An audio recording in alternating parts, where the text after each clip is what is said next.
A ver, pensemos un momento en algo que está, bueno, en casi todo lo que hacemos, la ley. Pero ojo, vamos a olvidarnos un poco de los códigos, de los artículos, de todo ese lenguaje denso.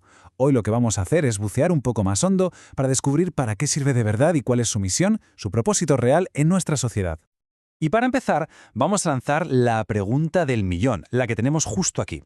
Porque si lo pensamos, muchas veces vemos la ley como, no sé, un montón de reglas súper complejas o simplemente como el resultado de la política de turno. Pero, ¿y si hay algo más? ¿Y si su función de verdad es otra cosa? Algo mucho más de base.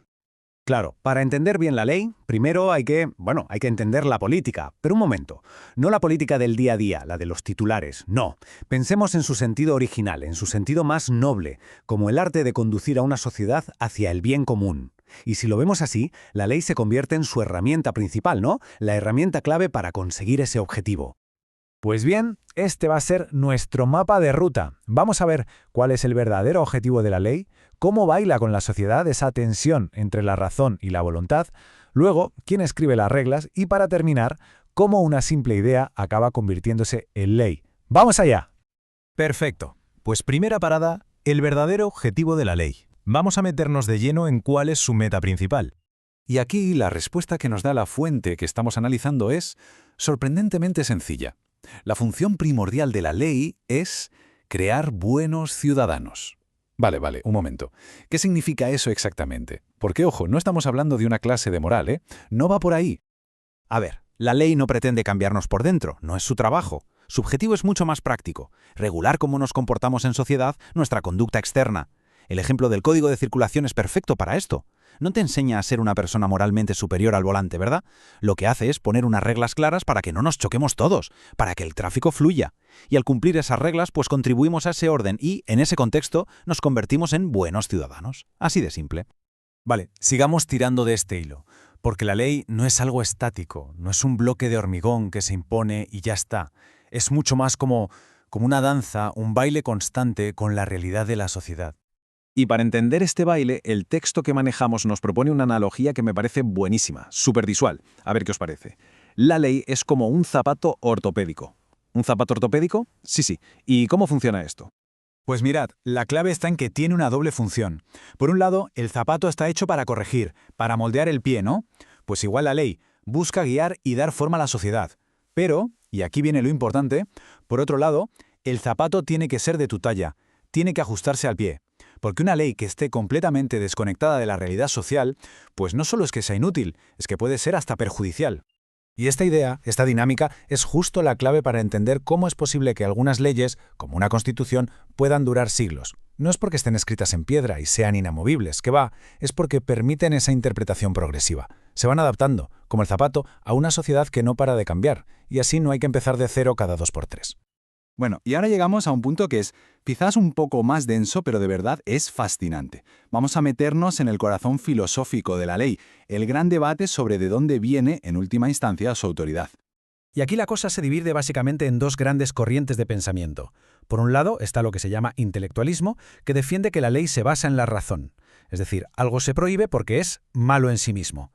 Y por otro lado, el voluntarismo, que dice que no, que la ley se basa en la voluntad de quien manda. Algo es malo simplemente porque se ha prohibido.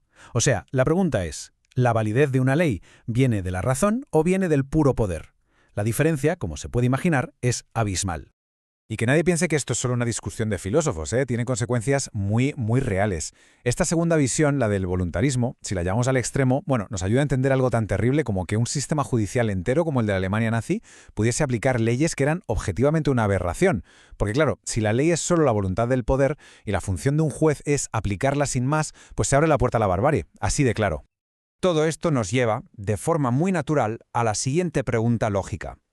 Si la ley no puede ser un simple capricho del poder, entonces, ¿quién tiene la legitimidad para crearla? ¿Quién puede escribir las reglas? Pues la respuesta aquí es bastante clara. Crear leyes no es algo que pueda hacer cualquiera, un particular por muy sabio o muy listo que sea.